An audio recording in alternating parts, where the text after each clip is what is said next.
Before we dive into this, don't forget to subscribe to the channel. It really helps support this kind of storytelling. Also, let me know in the comments, where in the world are you watching from? I'd love to see how far these stories are reaching. And if you're curious about the real-life sources and background behind these stories, make sure to check the description. I've included links and references there so you can explore more on your own. Now, take a deep breath, and let's begin.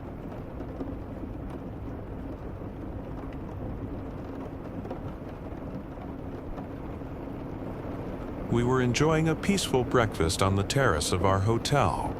The view was picture perfect, a glistening pool below us, the beach just beyond it, and the vast Andaman Sea stretching out into the horizon. The morning sun shimmered on the water, and everything felt calm until it didn't. My husband Tom was the first to notice something strange. Several of the hotel staff were pointing at the sea. It was pulling back, not just a little, but drastically.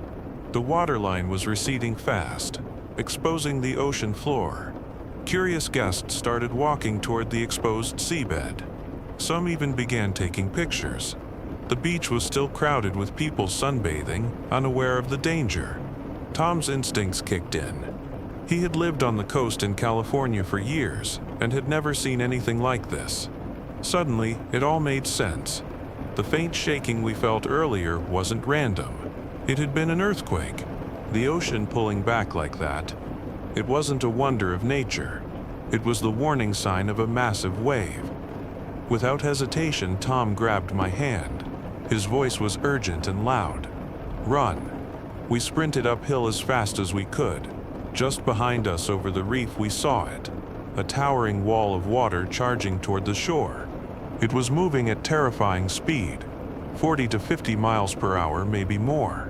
The sound was unlike anything I've heard in my life, like thunder but constant. Tom glanced back. What he saw was chaos. The once peaceful resort area was now unrecognizable. Water surged through the pool and beach area, tearing up everything in its path. Palm trees bent, beach furniture flew through the air, and buildings crumbled. People were clinging to anything they could find, trees, poles, balconies, as the water overwhelmed everything. We didn't stop. We ran higher, into the jungle, following others who had also realized the threat. We stayed there, hidden in the trees, for 2 long hours, terrified, silent, and unsure of what had happened below. When the sea looked calm again, we cautiously made our way down. The hotel was still standing, but severely damaged. What we saw was heartbreaking.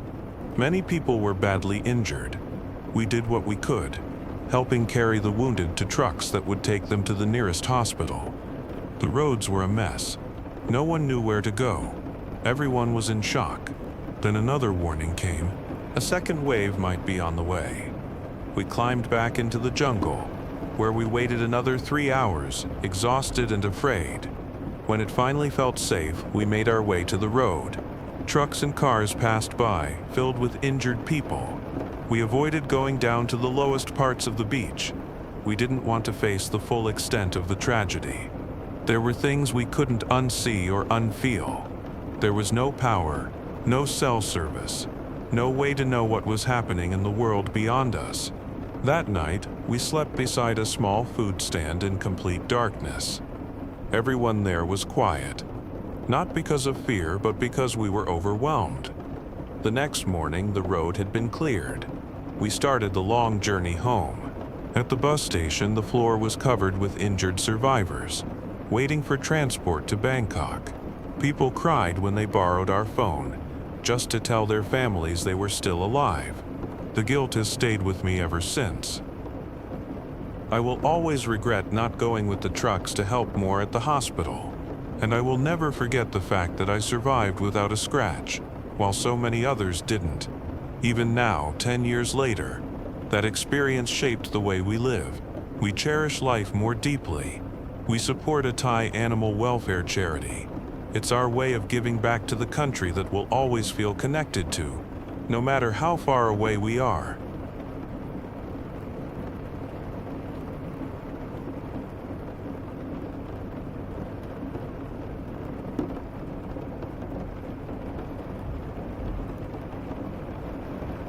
It was Sunday morning, December 26, 2004. I was in my childhood home in 𝗕𝗂𝗀𝗃, just 3 kilometers from the sea. My room was on the 2nd floor. My mother and sister were downstairs. Then, the earth roared. The shaking was so violent it felt like the ground wanted to swallow us whole. Walls groaned, windows rattled. I screamed for my sister to get out. I grabbed my cousin and ran. My mother was still in the garden, and the ground wouldn't stop moving. It took everything I had to reach her. After about 30 minutes, the tremors stopped. Or so we thought. We began heading back into the house, naively thinking the worst had passed. That's when my mother did something strange. She asked us to bring all the important documents upstairs to my room.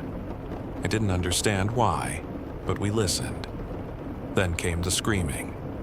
From the street, a flood of people ran by, faces twisted with panic, yelling, 𝗕𝗂𝗃𝗃! 𝗕𝗂𝗃𝗃! The water is rising, they screamed. Allahu Akbar. Over and over, terror in their voices. That's when I knew something worse was coming. I rushed my mother, sister, and cousin onto my motorcycle and got them out. I locked the gate and ran after them toward a large mosque a kilometer away. The street behind us became a river of fear. Inside the mosque, people gathered in silence. We prayed, cried, clung to each other. Every aftershock made the building tremble, made hearts race. From the 2nd floor, I saw the water.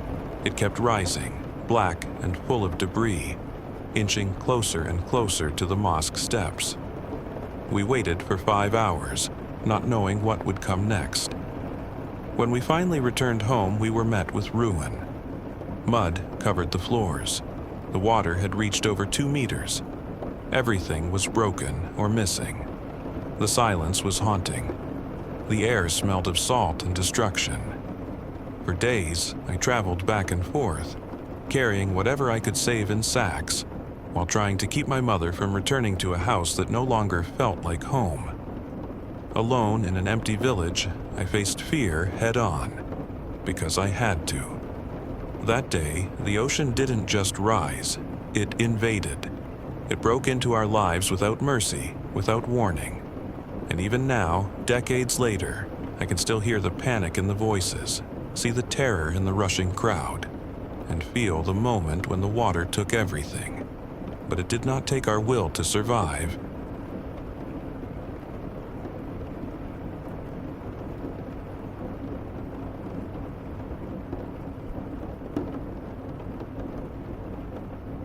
I was 29 years old when the tsunami struck, just starting to find my footing in life. I had recently begun working at an insurance company and was living in the Lampulo area of Banda Aceh with my mother and younger sibling. My mother was 69 at the time, a kind religious woman who attended Quran study groups regularly. My sibling was still in school, full of youthful dreams and plans. Back then, I had no idea what a tsunami even was.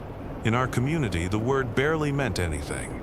We had no evacuation plans, no drills, no sirens, and certainly no real understanding of what such a disaster could look like. Natural disasters were something we heard about from other regions, but none of us ever believed one would happen here to us. That day, everything started off normally. I took my mother to her regular Quran study group, riding through the streets on my motorcycle. After dropping her off, I began heading back home just like any other day. But then the earth started to shake. Without warning, a powerful earthquake struck. I didn't think, I didn't pause. I just turned the bike around and raced back toward home, heart pounding. But before I could reach the house, I saw people running, some barefoot, some screaming, coming from the direction of the coast. "The sea is rising, the sea is rising," they cried. I didn't understand what it meant. I hadn't even heard the word tsunami before. But the fear in their voices told me enough. I had to run too.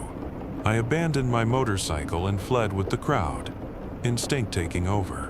At that moment, I wasn't thinking of my family or my belongings. I was only thinking about staying alive. We scattered in every direction. none of us knowing what we were doing. I followed a group of people and ended up taking shelter in the second floor of a local residence house. From there, I saw a nightmare unfold. The waves were massive, dark, and filthy, rising quickly and swallowing everything in their path. The water smelled like oil, sewage, and death. The scene was so surreal that even today, parts of it still haunt me. One image I'll never forget is of an old man on a motorcycle. He was swept off by the current and thrown into a ditch by the roadside. His motorcycle landed on top of him, pinning him down. He screamed for help, but no one could stop.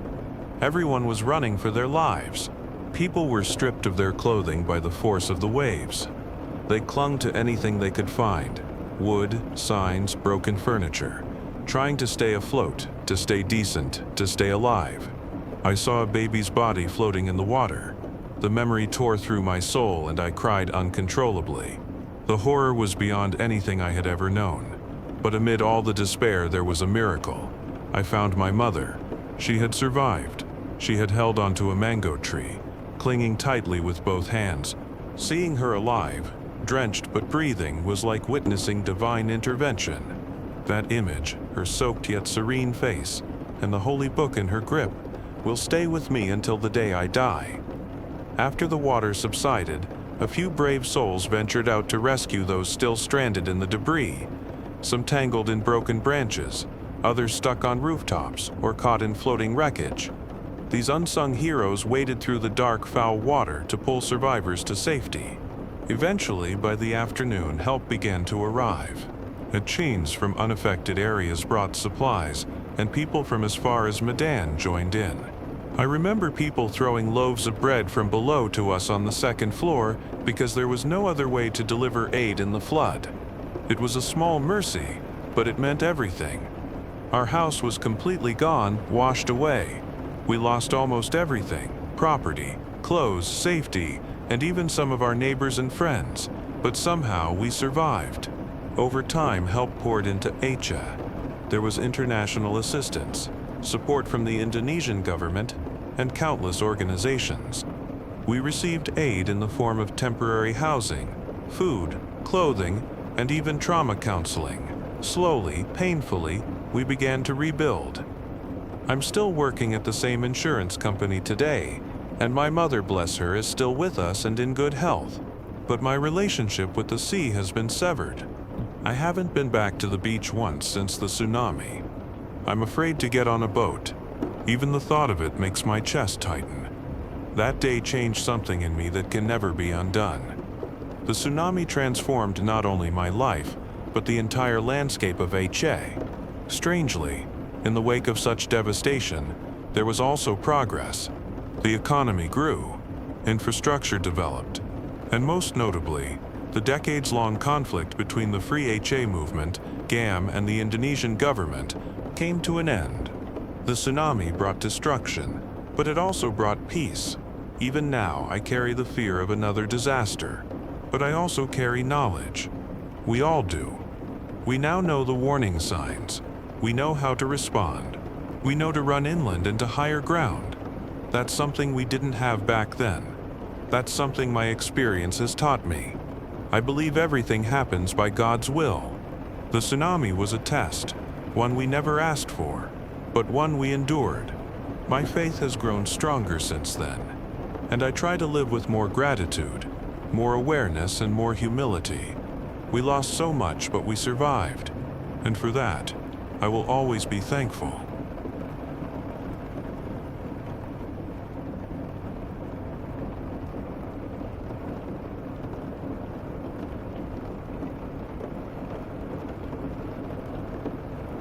My partner and I had won a snorkeling trip at a raffle on Christmas Eve at our hotel 𝗕𝘂𝘀𝗀𝗃 on 𝗕𝗂𝘃𝗃.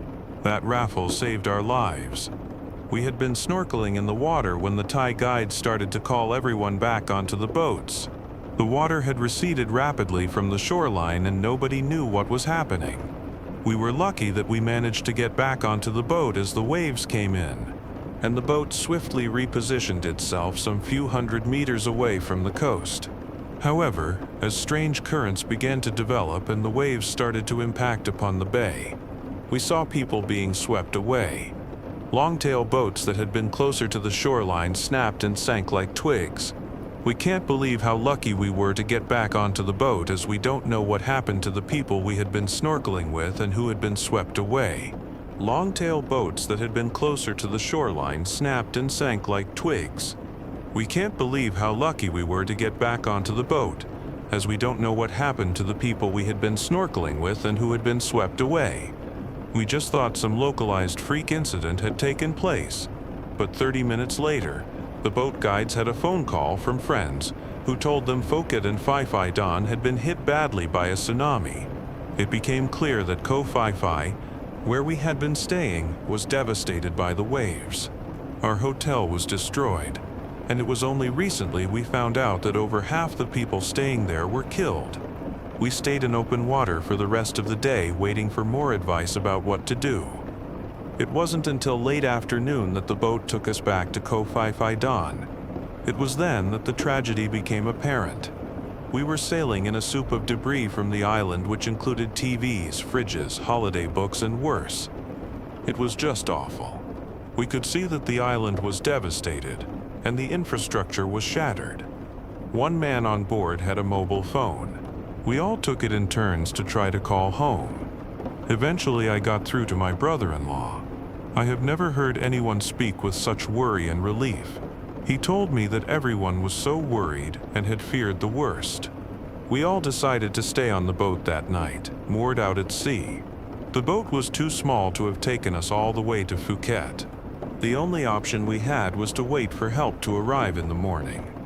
It was the longest night of my life, and were it not for the camaraderie of those passengers on board, and the wonderful generosity of the Thai people who owned and manned the boat, it would have been unbearable. As the sun rose, we took the boat into the harbor once again and waited for the larger boats to arrive. It was just awful. From our position on the water, we saw hundreds of people, all desperate to get off the island. They were huddled together on the pier in the harbor. We eventually got the ferry boat to Phuket that morning, and after a long wait, we boarded an army plane back to Bangkok and a flight home.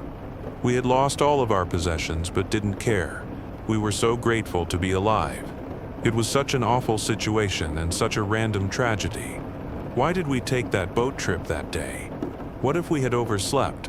Why should we be the ones to survive and not so many others like us who didn't? It is senseless and random and just so utterly sad. Every 26 December since the tsunami, my partner and I take a walk on a beach and reflect on that devastating day. We will remember those who died again this year.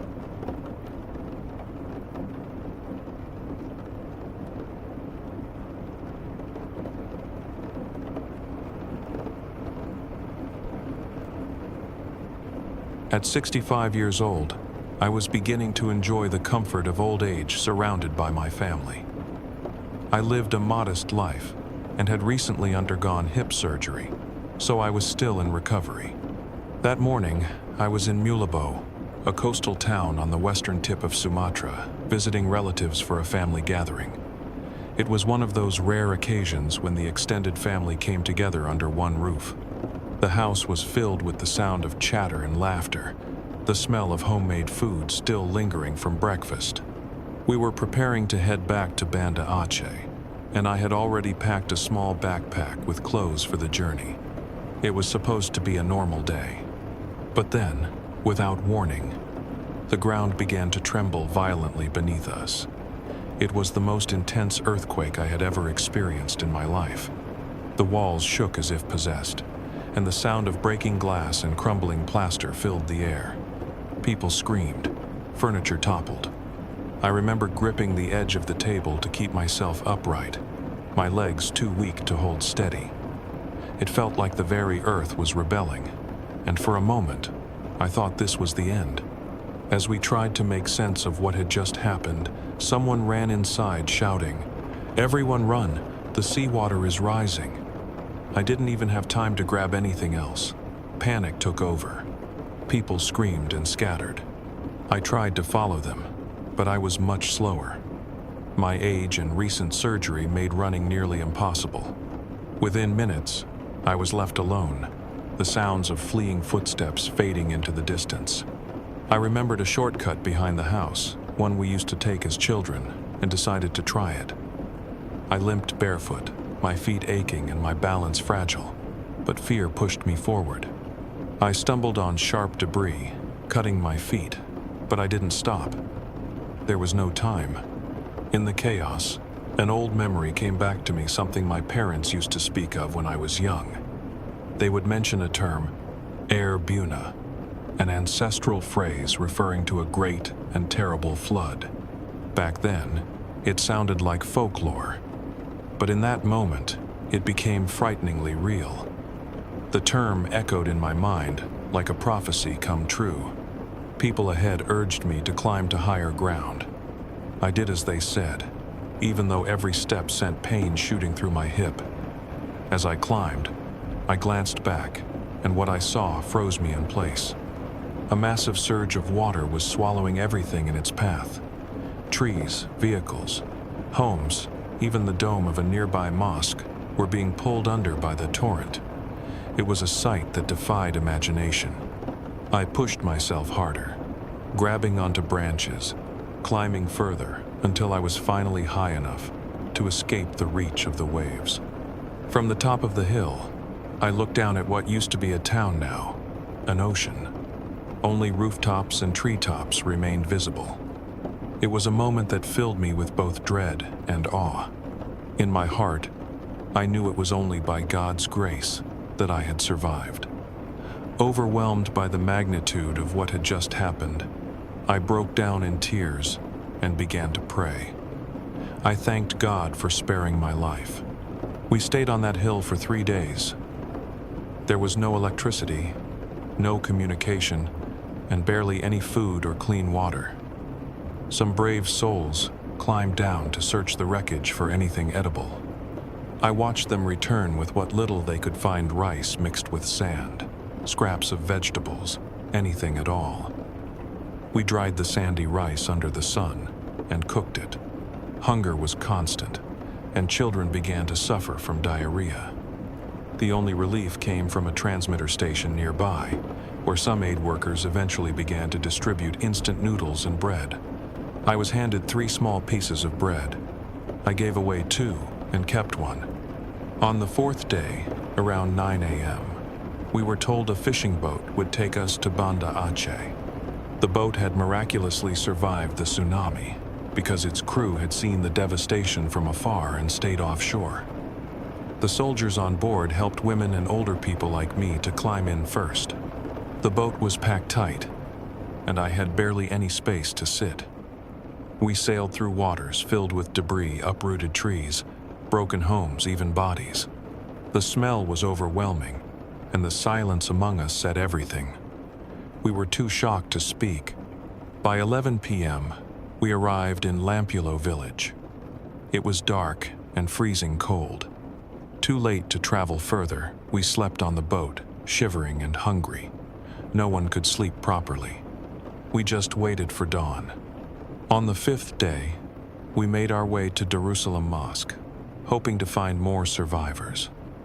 With me was a relative who had lost everything: his wife, his mother-in-law, his house. His son was still missing. When we reached the mosque, he began calling out his son's name, desperately searching among the displaced people. Then something incredible happened. His son, limping and with a severed leg, heard his father's voice and ran toward him.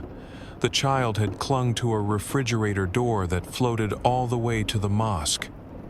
Their reunion was heartbreaking, but it gave everyone who witnessed it a small glimmer of hope. On the 6th day, at 1 a.m., we were flown out of Aceh to Medan, in North Sumatra. We were safe, but we were no longer the same people. Our lives had been divided into 2 parts, before the tsunami and after. After settling in Medan, I began to hear that NGOs and the government were offering housing aid to survivors. I worried we had missed our chance, having been so far away. But thankfully, the aid was still available. A small house was built for us not in Banda Aceh, but high up in a safer area. It wasn't much, but it was a roof over our heads. My daughter later returned to 𝗕𝘂𝘀𝗀𝗀 to collect the keys and ensure we didn't miss out. Though we never returned to our original home that was swept away by the water, we began to rebuild our lives. There were community programs, like cake-making workshops organized for widows. These programs gave women a new skill, a small source of income, and a sense of purpose again. There were also disaster awareness and preparedness drills every few years, and sirens were installed across the region. This time, people would be better warned. The tsunami changed everything. It took lives, homes, and a sense of security. But it also taught us to survive, to rebuild, and to never take life for granted. I don't cry every time I tell the story now. I've made peace with the past, and I share it to remind others of the strength we didn't know we had until the sea rose to test it. Through faith, community, and perseverance, we found a way forward.